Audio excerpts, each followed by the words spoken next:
ಹೌದು, ಒಂದು ಕಾಲದಲ್ಲಿ ತನ್ನಲ್ಲಿದ್ದ ಎಲ್ಲ ಗ್ರಾಹಕರಿಗೂ ಪಂಗ್ನಾಮ ಹಾಕಿ ಅವರ ಉಳಿತಾಯದ ಹಣವನ್ನು ಬಿಡದೆ ನುಂಗಿ ಇಡೀ ಬ್ಯಾಂಕ್ ದಿವಾಳಿಯಾಗಿದ್ದ ಡಿಸಿಸಿ ಬ್ಯಾಂಕ್ ಅನ್ನ ಬ್ಯಾಲಹಳ್ಳಿ ಗೋವಿಂದೇಗೌಡ ಅಧ್ಯಕ್ಷರಾದ ಮೇಲೆ ಉತ್ತಮ ಸ್ಥಿತಿಗೆ ತಂದಿದ್ರು. ಗ್ರಾಹಕರು ಡಿಸಿಸಿ ಬ್ಯಾಂಕ್ ಅನ್ನ ನಂಬಿದ್ರು. ಮಹಿಳಾ ಒಕ್ಕೂಟಗಳಂತೂ ಕೋಟ್ಯಾಂತರ ರೂಪಾಯಿಗಳ ವ್ಯವಹಾರ ಡಿಸಿಸಿ ಬ್ಯಾಂಕ್ನಲ್ಲಿ ಮಾಡ್ತಿದ್ದಾರೆ. ಡಿಸಿಸಿ ಬ್ಯಾಂಕ್ನಡಿ ರಚನೆಯಾಗಿರೋ ಸೊಸೈಟಿಗಳಲ್ಲಿ ನಡೆಯುತ್ತಿರುವ ವಂಚನೆಯನ್ನು ಮಾತ್ರ ಮಟ್ಟ ಹಾಕುವಲ್ಲಿ ವಿಫಲವಾಗಿದ್ಯಾ ಅನಿಸ್ತಿದೆ. ಯಾಕೋ ಏನೋ ಅಲ್ಲಲ್ಲಿ ಗ್ರಾಹಕರ ಹಣವನ್ನೇ ನುಂಗಿ ಮೋಸ ಮಾಡ್ತಿದ್ಯೇನೋ ಅನ್ನುವ ಅನುಮಾನಗಳು ಮೂಡತೊಡಗಿದೆ. ಬ್ಯಾಂಕ್ ವ್ಯವಸ್ಥಾಪಕರು, ನಿರ್ದೇಶಕರು, ಶ್ರೀಮಂತರು, ರಾಜಕೀಯ ಪ್ರಭಾವಿಗಳಿಗೆ ಮಾತ್ರ ಈ ಬ್ಯಾಂಕ್ ಕೆಲಸ ಮಾಡ್ತಿದೆ ಅನ್ನುವಂತಾಗಿದೆ. ಚಿಕ್ಕಬಳ್ಳಾಪುರ ತಾಲೂಕಿನ ದಿಬ್ಬೂರು ಹಾಗೂ ಚಿಕ್ಕಬಳ್ಳಾಪುರ ಡಿಸಿಸಿ ಬ್ಯಾಂಕ್ನಲ್ಲಿ ಮಹಿಳಾ ಸಂಘಗಳಿಗೆ ಭಾರಿ ವಂಚನೆ ಮಾಡಿದ್ದಾರೆಂದು ಮಹಿಳೆಯರು ಆರೋಪಿಸುತ್ತಿದ್ದಾರೆ. ದಿಬ್ಬೂರು ರೈತ ಸೇವಾ ಸಹಕಾರ ಸಂಘದ ಅಧ್ಯಕ್ಷ ಮುನೇಗೌಡ ಹಾಗೂ ಕಾರ್ಯದರ್ಶಿ ಕಾರ್ತಿಕ್ ಅನ್ನೋರು ಮಹಿಳಾ ಸಂಘಗಳಿಂದ ಹಣ ಕಟ್ಟಿಸಿಕೊಂಡು ಸಾಲ ಸೌಲಭ್ಯ ನೀಡೋದಾಗಿ ಭರವಸೆ ನೀಡಿದ್ರು. ಅದಕ್ಕಾಗಿ ಲಕ್ಷ ರೂಪಾಯಿ ಡೆಪಾಸಿಟ್ ಮಾಡಿ ಅಂತ ಹೇಳಿದ್ರು. ಹಣ ಕಟ್ಟಿ 2-3 ವರ್ಷ ಆದ್ರೂ ಸಾಲವನ್ನು ಕೊಟ್ಟಿಲ್ಲ. ಕಟ್ಟಿರುವ ಹಣನಾದ್ರೂ ವಾಪಸ್ ಕೊಡಿ ಅಂದ್ರೆ ಅದು ಖಾಲಿ ಆಗಿದೆಯಂತೆ. ಪದೇ ಪದೇ ದೂರವಾಣಿ ಮೂಲಕ ಅವರನ್ನ ಸಂಪರ್ಕಿಸುವ ಪ್ರಯತ್ನ ಮಾಡಿದ್ರು ಮೊಬೈಲ್ ಸ್ವಿಚ್ ಆಫ್ ಮಾಡಿಕೊಂಡಿದ್ದಾರೆ ಅಂತ ದೂರಿದ್ದಾರೆ. ಇದರಿಂದ ಮನನೊಂದ ಮಹಿಳೆಯರು ಅವರ ವಿರುದ್ಧ ಗ್ರಾಮಾಂತರ ಠಾಣೆಯಲ್ಲಿ ದೂರನ್ನು ಕೂಡ ದಾಖಲಿಸಿದ್ದಾರೆ. ನಾವು ಚಿಕ್ಕಬಳ್ಳಾಪುರ ಡಿಸಿಸಿ ಬ್ಯಾಂಕಲ್ಲಿ ಉಳಿತಾಯ ಮಾಡ್ಕೊತಾ ಇದ್ವಿ. 10 ಜನ ಸಂಘ ಮಾಡಿ ಅದರಲ್ಲಿ ಸುಮಾರು ಒಂದು 30-40 ಸಾವಿರ ಅಮೌಂಟ್ ಇತ್ತು. ಈ ಬ್ಯಾಂಕ್ಗೆ ಸಂಬಂಧಪಟ್ಟಂಗೆ ವ್ಯವಸಾಯ ಕೃಷಿ ಸಹಕಾರ ಬ್ಯಾಂಕ್ ಅಂತ ದಿಬ್ಬೂರಲ್ಲಿ ಬ್ರಾಂಚ್ ಥರ ಓಪನ್ ಮಾಡಿದ್ರು.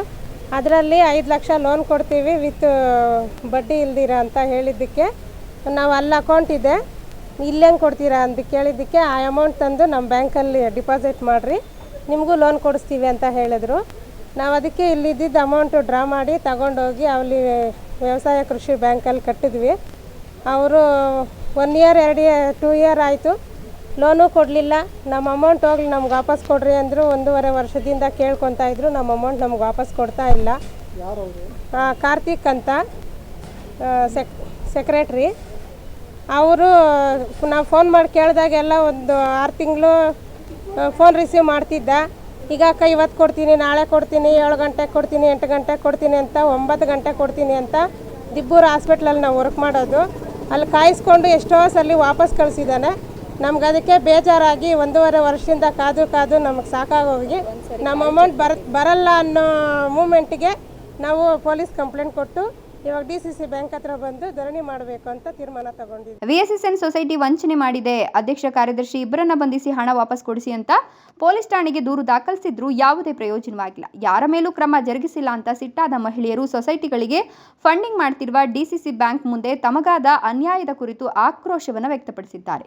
ನಾವು ಲೋನ್ ಮಾಡಿಸ್ಕೊಡ್ತೀವಿ ಅಂತ ಹೇಳ್ಬಿಟ್ಟು ಡೆಪಾಸಿಟ್ ಮಾಡಬೇಕು, ನೀವು 1 ಲಕ್ಷ, ನಾವು ಒಬ್ಬೊಬ್ರಿಗೆ 1 ಲಕ್ಷ ಅಮೌಂಟ್ ಕೊಡ್ತೀವಿ, ಅದಕ್ಕೆ ಇಂಟ್ರೆಸ್ಟ್ ಇಲ್ಲ ಅಂತ ಹೇಳ್ಬಿಟ್ಟು ಅಲ್ಲಿ ಉಳಿತಾಯ ಮಾಡಿದ್ವಿ.